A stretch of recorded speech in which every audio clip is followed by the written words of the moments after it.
معنی راه مستقیم علی است، حضرت عشق از قدیم علی، آقای من یا امیر المؤمنین. معنی راه مستقیم علی است، حضرت عشق از قدیم علی است. هم مسیحا و نوح و ابراهیم، هم محمد و هم کلیم علی است. ما فقیران اسیر او هستیم، نه فقط یاور یتیم علی است. فقط یاور یتیما نیست، فقرا اسرا، ما که هم فقیریم و هم اسیر، تازه بعضی همون یتیم هم هستیم. ما فقیران اسیر او هستیم، نه فقط یاور یتیم علی است. پیکر استوارتر از کوه، روح جاری تر از نسیم علی است. چه برای جهنم و چه بهشت، نگرانی چرا قسیم علی است. به کرامات مجتبی سوگند که کریم و ابوالکریم علی است. آن که هرگز بدون الطافش ره به جایی نمیبریم علی است. که علی دست قادر ازلی است، رشته ما سوا به دست علی است. علی علی علی علی خوش به حال اونایی که فردا شب نجفن، خوش به حال اونایی که فردا شب حرمشن. بعضی هاشون خیلی زرنگن، میدونی چرا؟ آخه شب قدر شب زیارتی امام حسین، اول شب میرن نجف، اعمالشون رو انجام میدن، اما خودشون رو میرسونن کربلا.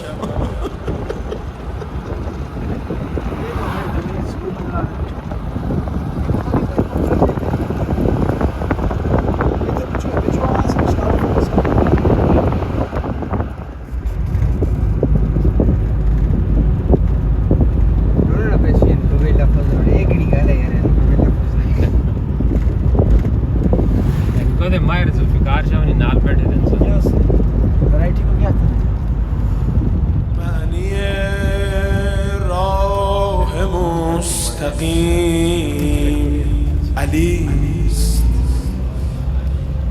حضرت عشق از قدیم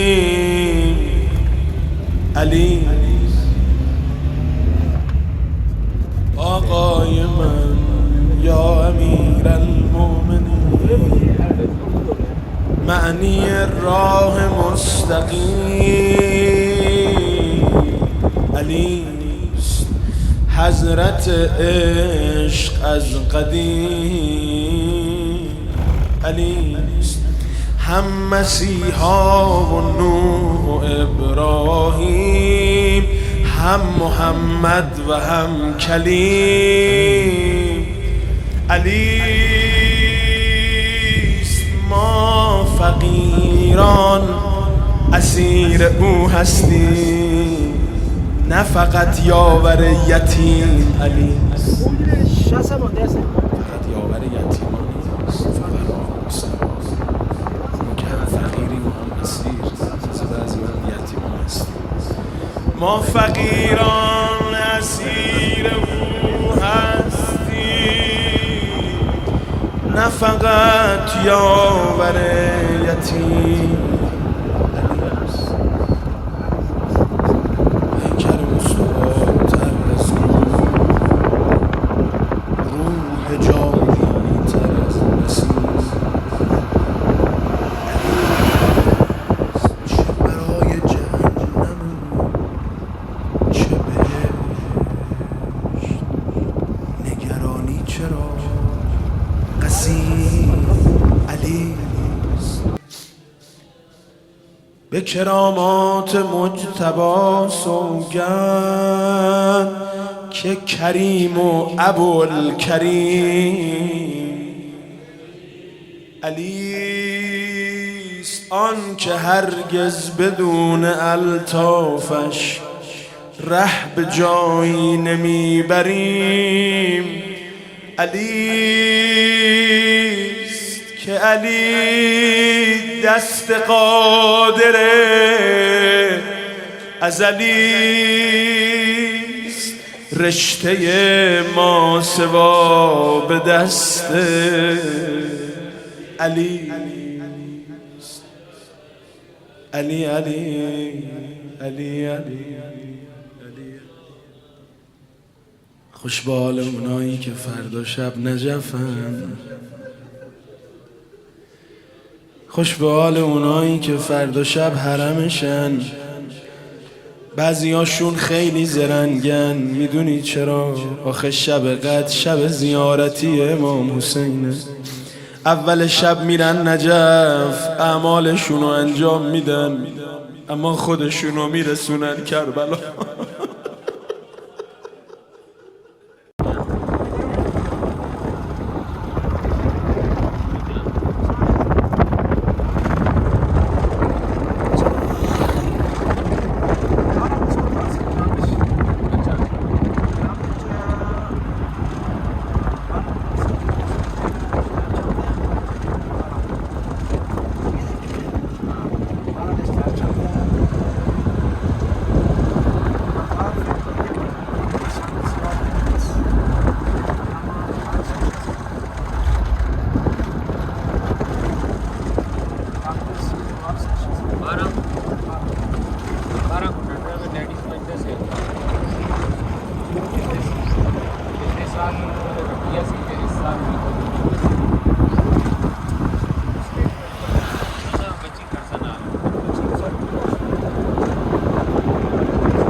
در آینه قدیر از یک سو خدای مهربان را می‌بینیم با همه لطف و رحمت و کرامتش که انسان را بدون راهنما و راهبر و عمیق نمی‌خواهد، و از یک سو خود را می‌بینیم که چگونه و چه اندازه با آن برگزیده حق پیوند داریم و به دنبال او روانیم. این است که قدیر از یک سو یادآور نعمت بزرگ پروردگار مهربان است که باید سپاسگزار هماره او باشیم، و از سوی دیگر نشانگر صدق راهیان و پیروان امامت تا بنگرند چه میزان رفتار و منش خود را قدیری کردند و بر آرمانهای آن پای میفشرند. قدیر قدیر قدیر قدیر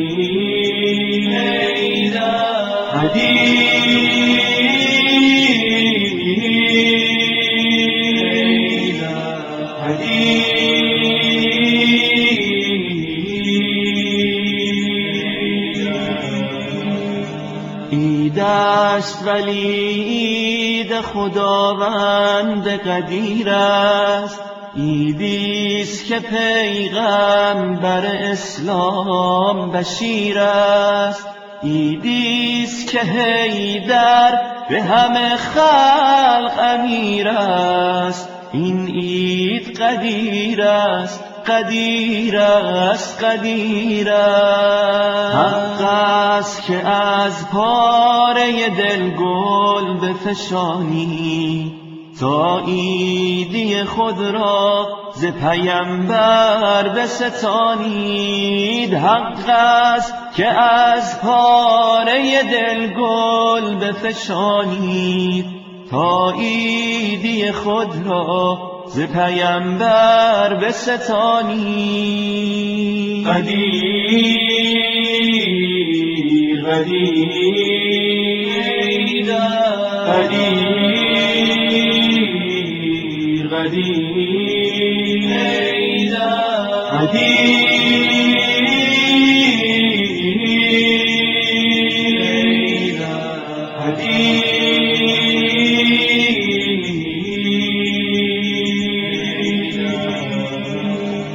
عیدی که ز معبود رضایت شده کامل، انوار جهانگیر هدایت شده کامل.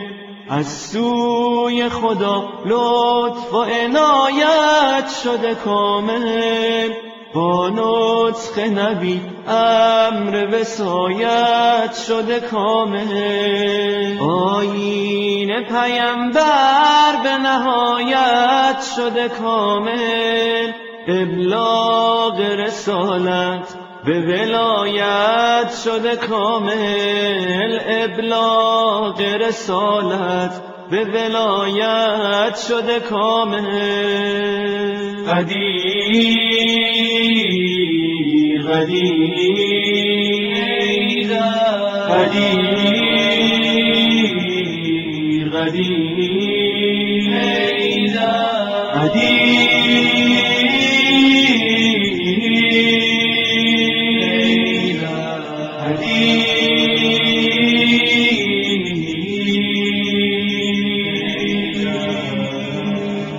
حکم آمده از خالق دادار محمد، ابلاغ کن از لعل گوهربار محمد. ای دست خداوند تو را یار محمد، فریاد ز اعماق وجودار محمد.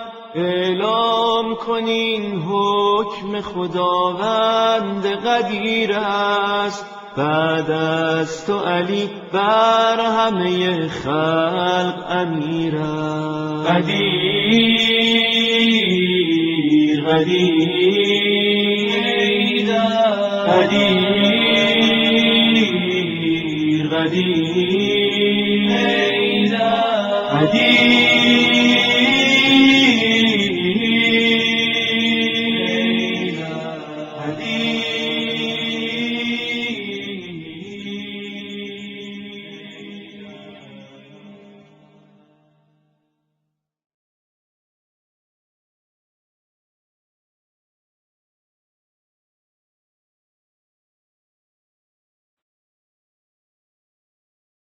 در آینه قدیر از یک سو خدای مهربان را می‌بینیم با همه لطف و رحمت و کرامتش که انسان را بدون راهنما و راهبر و امیر نمی‌خواهد، و از یک سو خود را می‌بینیم که چگونه و چه اندازه با آن برگزیده حق پیوند داریم و به دنبال او روانیم. این است که قدیر از یک سو یادآور نعمت بزرگ پروردگار مهربان است که باید سپاسگزار هماره او باشیم، و از سوی دیگر نشانگر صدق راهیان و پیروان امامت تا بنگرند چه میزان رفتار و منش خود را قدیری کردند و بر آرمانهای آن پای میفشرند. قدیر قدیر قدیر قدیر قدیر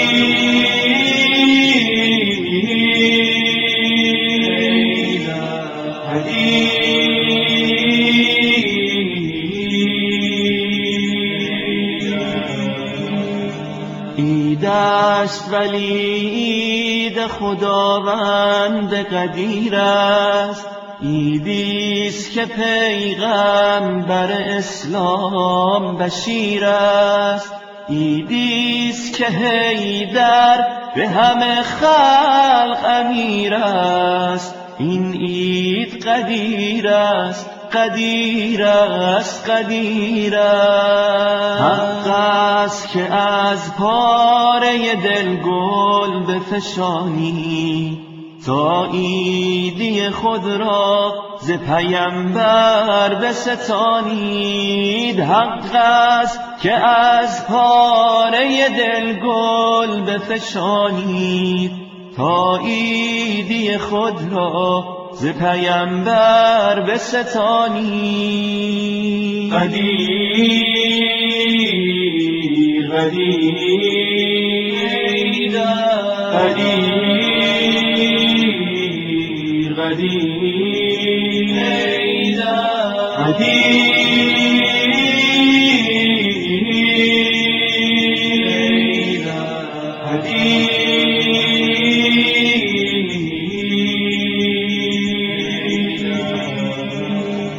عیدی که ز معبود رضایت شده کامل، انوار جهانگیر هدایت شده کامل.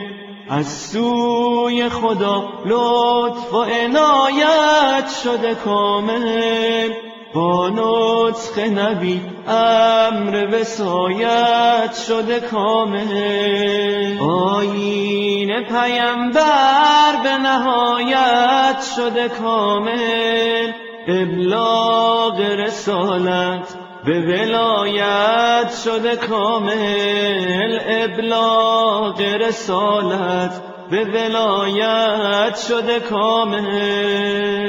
قدیر قدیر قدیر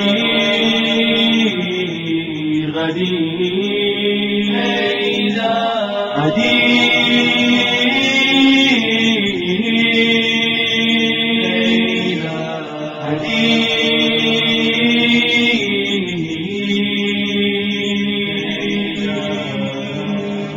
حکم آمده از خالق دادار محمد، ابلاغ کن از لعل گوهربار محمد. ای دست خداوند تو را یار محمد، فریاد ز اعماق وجودار محمد. اعلام کن این حکم خداوند قدیر است، بعد از تو علی بر همه خلق امیر است. قدیر قدیر قدیر قدیر قدیر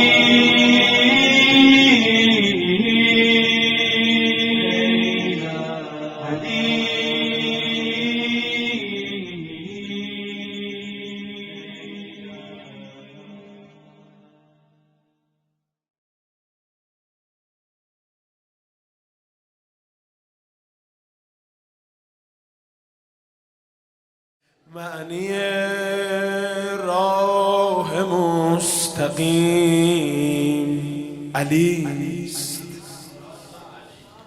حضرت عشق از قدیم علیست. آقای من یا امیر المؤمنین، معنی راه مستقیم علیست، حضرت عشق از قدیم علیست. هم مسیحا و نوح و ابراهیم، هم محمد و هم کلیم. علیست ما فقیران اسیر او هستیم، نه فقط یاور یتیم علیست. فقط یاور یتیما نیست، فقرا، اسرا. ما که هم فقیریم و هم اسیر، تازه بعضی همون یتیم هم هستیم. ما فقیران اسیر او هستیم، نه فقط یاور یتیم علیست. پیکر استوارتر از کوه، روح جاری تر از نسیم علیست. چه برای جهنم و چه بهشت، نگرانی چرا قسیم علیست. به کرامات مجتبی سوگند که کریم و ابوالکریم علیست. آن که هرگز بدون الطافش ره به جایی نمیبریم علیست. که علی دست قادر ازلیست، رشته ما سوا به دست علی. علی علی علی علی خوش به حال اونایی که فردا شب نجفن. خوش به حال اونایی که فردا شب حرمشن. بعضیاشون خیلی زرنگن، میدونی چرا؟ آخه شب قدر شب زیارتی امام حسینه. اول شب میرن نجف، اعمالشونو انجام میدن، اما خودشونو میرسونن کربلا.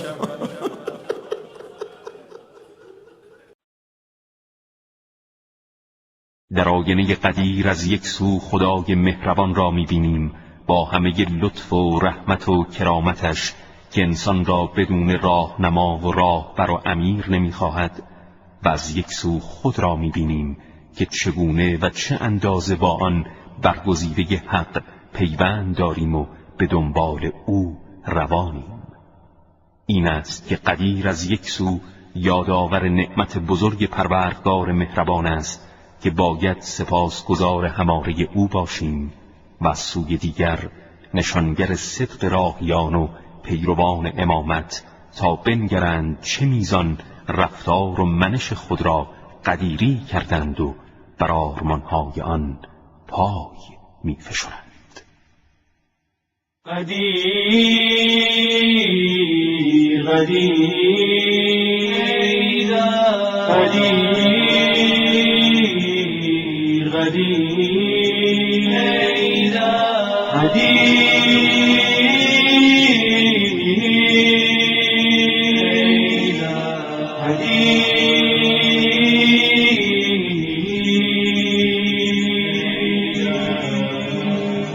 ایدست ولی عید خداوند قدیر است، عیدیست که پیغمبر اسلام بشیر است، عیدیست که حیدر به همه خلق امیر است. این عید قدیر است، قدیر است، قدیر است. حق است که از پاره دل گل بفشانی تا عیدی خود را ز پیمبر بستانید. حق است که از پاره دل گل بفشانید تا عیدی خود را ز پیمبر بستانید.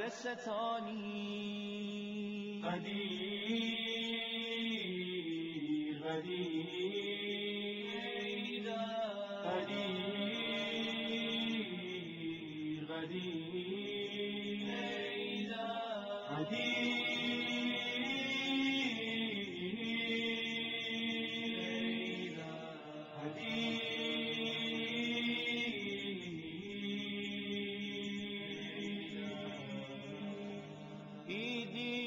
که ز معبود رضایت شده کامل، انوار جهانگیر هدایت شده کامل، از سوی خدا لطف و عنایت شده کامل. اعوذ باللہ من الشیطان الرجیم، بسم اللہ الرحمن الرحیم، الحمدللہ والسلام علی رسول اللہ، وقد قال رسول اللہ صلی اللہ علیہ وسلم انا لقتل الحسین حرارۃ فی قلوب المؤمنین لا تقتلوا محرم الحرام کی ایام عزا کی مناسبت سے تمام سادات ہدیہ تصویر کی تعظیم پیش کرتا ہوں، اور یہ وہ مہینہ ہے کہ جس کے بارے میں سرکار رسالت مآب نے فرمایا یہ جو امام حسین علیہ السلام کی شہادت ہے، ان کی اس شہادت کی وجہ سے مومنین کے دلوں میں ایک ایسی چنگاری ہے کہ جو کبھی بھی ٹھنڈی نہیں ہوئی۔ تو چونکہ ایام عزا ہیں، ایام سوگواری ہیں، ایام جو مصیبت ہے، تو یہ کہ اللہ تعالیٰ آپ لوگوں کی بھی یہ زحمت اور جو عبادت اپنی بارگاہ میں فرمائے۔ چونکہ مجھے پتہ چلا ہے کہ مولانا نظر مجھے بھی ایک دفعہ خدمت کرنا چاہیے، ان کی طرف کا شرف حاصل ہوا۔ چونکہ ہماری اور ہمیشہ اس پہ ہمیں کوئی پریشان ہونے کی ضرورت نہیں ہے کہ ہمیشہ حق قلت کثرت میں نہیں ہوتا۔ تو چونکہ ہم اس علاقے میں خصوصاً یہ جو ہزارے کا بیلٹ ہے، خصوصاً مانسہرہ ڈسٹرکٹ کا بیلٹ ہے، اس میں قلت نہیں ہے، تو جب تک ہم ایک دوسرے کے ساتھ ہم نہیں کریں گے، ملیں گے نہیں، ایک دوسرے کے ساتھ آنا جانا نہیں ہوگا، اپنے بچوں کو نہیں بتائیں گے کہ ہماری یہ ذمہ داریاں ہیں، ہم نے اس طرح سے جو ہے وہ مکتب اہل بیت کی خدمت کرنی ہے، تشیع کو اس طرح سے نہ ہو کہوں کہ تشیع نے ہم کو یا مثلا عزاداری نے ہم کو زندہ رکھا ہو، بلکہ یہ نہ کہوں کہ جو وہ عزاداری کو ہم زندہ رکھیں، بلکہ یہ کہیں کہ ہم مل جل کے عزاداری کریں تاکہ عزاداری کے طفیل ہم زندہ رہیں، سمجھیں۔ تو اسی سلسلے میں جو ہے وہ آپ جیسے کہ بزرگان کو تو پتہ ہے اور یہ آتے بھی رہے، اللہ تعالیٰ ان کی زندگی دے ان کو اور ان کو صحت دے۔ تو چونکہ اب یہ تو اب بزرگ ہو گئے ہیں، بوڑھے ہو گئے ہیں، اس طرح صحت کی اجازت نہیں دیتی، لیکن وہ میرے بھائی کے جو جوان ہیں، نوجوان ہیں، تو ان کی خدمت میں یہ میں گزارش کروں گا کہ 7 محرم الحرام کو ہمارے غازی کوٹ میں علی مسجد میں جو ہے وہ مجلس ہوگی اور جلوس عزا ہوگا۔ تو آپ سب بزرگان جو حاضر ہیں وہ اور جو غائب ہیں ان کو بھی یہ دعوت دیں تاکہ وہاں پر آ کر امام حسین علیہ السلام کی قربانیوں کو جو ہے وہ خراج تحسین پیش کریں اور اپنی مغفرت کا سامان مہیا کریں۔ السلام علیکم ورحمۃ اللہ وبرکاتہ۔ بالکل سات معلوم کو ہمیشہ نا پھر بھی چلو میڈم بھی آج اس دفعہ خواہش ایسی میں چلو جمعہ بھی ہے زیادہ اکثر حاضری دینے جی جی جی ماشاء اللہ تو اچھا ہے کہ آپ بھی خود آپ ہی زبان دعوت دے چھوڑی جی جی اس میں ہو سکتے وہ پچھلی دفعہ کو زیادہ تعداد ہو ان شاء اللہ۔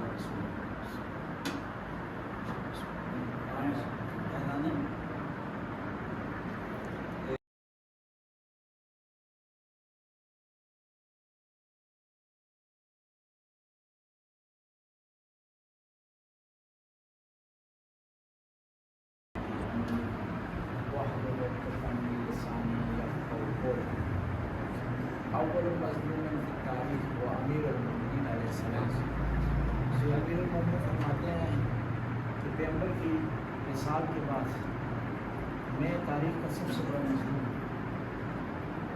جس طرح جو آدمی منسوب ہے امیر المومنین سے، جس طرح اس کی شان بھی ہے، فضیلت بھی ہے، تو مظلومیت بھی ہے، ہمیں امیر المومنین سے ویسے ملی.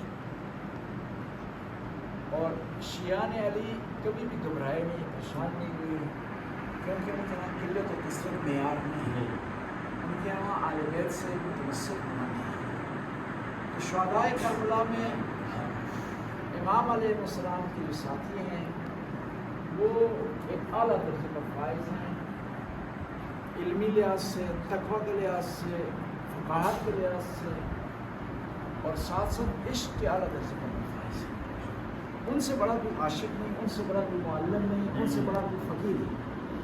امام حسین نے جب خط لکھا ہے کربلا سے حبیب ابن مظاہر کو، تو بڑا پیارا ٹائٹل دیا ہے، من الحسین ابن علی الی حبیب ابن مظاہر رجل فقیر.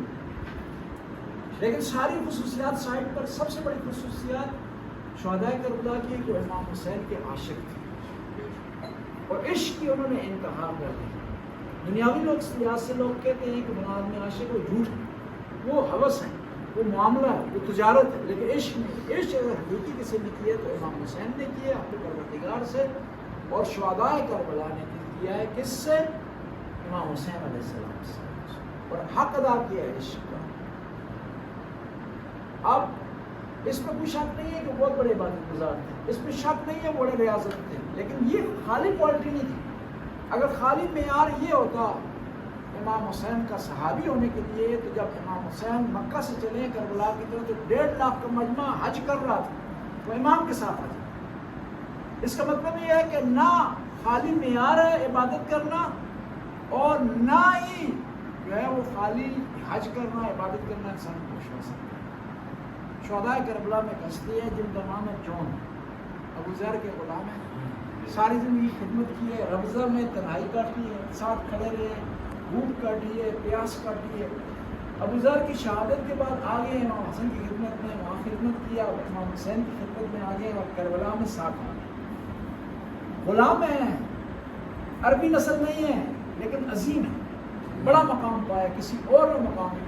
شہداء کربلا کی جو عظمتیں ہیں اپنی جگہ، لیکن بعض ایسی ہستی ہیں جو خاص ان کو مقام ملا ہے. میں ابھی بتاؤں گا کون سا مقام ملا ہے جون. غلام ہونے کے باوجود، سیاہ رنگ ہونے کے باوجود اتنا بڑا مقام. جب شہداء باری باری پر خدمت، باری باری امام کی خدمت میں حاضر ہو رہے ہیں، اجازت چاہ رہے ہیں، تو یہ آئے ہیں. امام نے کہا کہ نہیں اے جون، تو نے بڑی سختی کاٹی ہے، تلاوت نہیں کاٹی ہے، ربضہ میں تو رہا ہے، اب تیری آزادی کا وقت ہے، تو آزاد ہو. کہا مولا میں جو آپ سے جدا ہو جاؤں گی، یہ آزادی نہیں ہے، یہ غلامی ہے. آپ کیا آزادی مجھے ملے گی؟ آپ اگر مجھے دور کر دیں گے، مجھے اجازت نہیں دیں گے، مجھے شہادت نہیں بخشیں گے، تو یہ میرے لیے غلامی ہوگی. امام بار بار منع کر رہے ہیں. جب امام نے منع کیا تو امام کے پاؤں گر گئے ہیں، رو کر کہنے لگے یہ اپنا رسول اللہ، اے فرزند رسول، کیا آپ نہیں چاہتے میرا خون آپ کے خون کے ساتھ مل کر پاک ہو جائے اور میرے بدن کو طہارت مل جائے؟ امام نے وہاں دعا کی کہ اللہم اجعلہ مع الابرار وطیب ریحہ، کہ اس کے بدن سے خوشبو جاری کر دیں. کہتے ہیں میدان میں گئے ہیں نا، تو جو بھی شہید گھوڑے سے گرتا تھا مولا کو مدد کے لیے پکارتا تھا، لیکن جون نے مولا کو مدد کے لیے نہیں پکارا. آواز دی جب گھوڑے سے گرے ہیں کہ میرا آخری سلام قبول کر لیں، لیکن امام حسین عقاب کی طرح جون کی لاش پر ہے. 2 جنازے امام نے بڑے پیارے طریقے سے ان کے ساتھ سلوک کیا ہے. ایک علی اکبر کا جنازہ ہے، ایک جون کا جنازہ ہے. کہتے ہیں وضع خط ولا خط، امام نے اپنے رخساروں کو جون کے رخساروں پر رکھا، وہ بکا شدیدہ، اور بلند آواز سے روئے. کہا جون تو نے آسانی قبول کر لی ہے، تھوڑی دیر بعد تو میرے نانا کی خدمت میں حاضر ہوگا، تیری پیاس حوض کوثر سے مٹ جائے گی، اور میری طرف سے میرے نانا کو سلام کہنا اور کہنا نانا جان میں آخری دم تک آپ کے دین کو بچانے کے لیے کوشش کرتا رہوں گا. میرے نانا کو کہنا حسین نے میدان کربلا میں آواز بلند کر دی ہے، ان کانا لم یستقم دین محمد یا سیف خزینی، اگر میرے نانا کا دین نہیں بچتا علی اکبر کی شہادت سے بھی، قاسم کی شہادت سے بھی، عباس کے بازوؤں سے بھی، تو آؤ تلواروں حسین پر ٹوٹ پڑو. پڑھو الا لعنۃ اللہ قوم الظالمین فسيعلم الذين ينقلبون اللهم صل على محمد وعلى محمد اللهم صل على محمد وعلى محمد اللهم صل على محمد وعلى محمد اللهم لعن قتلة امام الحسين عليه السلام بسم الله الرحمن الرحيم إلهي بحق محمد وانت المحمود بحق علي وانت العالي بحق فاطمة وانت فاطر السماوات والأرض بحق الحسن وانت المحسن بحق الحسين وانت قديم الإحسان إلهي بأخص صفاتك وبعز جلالك وبأعظم أسمائك وبعصمة أنبيائك وبنور أوليائك وبدم شهدائك وبمناجاة فقرائك أسألك زيادة في العلم وصحة في الجسم وبركة في الرزق وطولا في العمر توبة قبل الموت وراحة عند الموت ومغفرة بعد الموت نجاة من النار ودخولا في الجنة وعافية في الدنيا والآخرة إنك على كل شيء قدير من يجيب المضطر إذا دعا ويكشف السوء بارے الہ ہماری اس قلیل سی عبادت کو اپنی بارگاہ میں قبول منظور فرما بارے الہ اس کا ثواب تمام شہدائے کربلا کی جناب میں توفتاً ہدیتاً قبول منظور فرما بارے الہ ہمیں شہدائے کربلا کی سیرت پر چلنے کی توفیق عطا فرما عزاداری کو صحیح سچے خلوص کے ساتھ ہمیں عزاداری کی رسموں کو ادا کرنے کی توفیق عطا فرما بارے الہ ہمیں عزاداری کو بچانے والے مجاہدین میں شمار فرما بارے الہ ہمیں صحیح عزادار امام حسین بننے کی توفیق عطا فرما ہمیں مقصد حسین سمجھنے کی توفیق عطا فرما ہمیں حسین علیہ السلام کی شہادت کو سمجھنے کی اور پھر اس پر عمل کرنے کی توفیق عطا فرما بارے الہ تمام جتنے بھی اس دنیا میں جتنے بھی عزادار عزاداری کو قائم کر رہے ہیں جہاں بھی جلوس ہو رہے ہیں مجالس ہو رہی ہیں نوخانی و ماتم ہو رہا ہے پوری دنیا میں جہاں جہاں پر بھی مومنین اس عزاداری کو قائم کیے ہوئے ہیں بارے الہ ان سب کی تو حفاظت فرما ان سب کی خصوصی حفاظت فرما ان کو وہاں پر ہر جگہ پر امن و امان قائم فرما ان سب کو اپنے حفظ و امان میں ان کو اپنے حفظ و امان میں رکھ بارے الہ بحق محمد وآل محمد اللهم صل على محمد وآل محمد اللهم اغفر للمؤمنين والمؤمنات والمسلمين والمسلمات الأحياء منهم والأموات تابع اللهم بيننا وبينهم بالخيرات إنك مجيب الدعوات إنك على كل شيء قدير اللهم صل على محمد وآل محمد وعجل فرجهم